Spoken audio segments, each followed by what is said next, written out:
طرح ہے کہ میرے لیے وسیلے کی دعا کرو، تو اس لیے نماز کے بعد یہ دعا کی جاتی ہے۔ اور فاروق اعظم رضی اللہ تعالیٰ عنہ فرماتے ہیں اذان اور اقامت کے درمیان جو دعا کی جاتی ہے وہ قبول ہوتی ہے، وہ رد نہیں ہوتی۔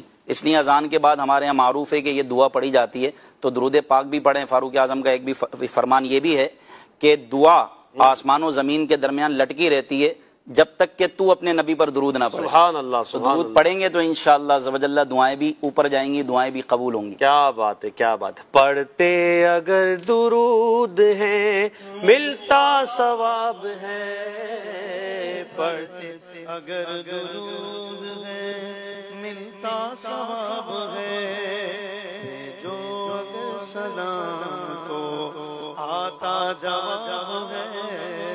اللہم صل علی سیدنا و مولانا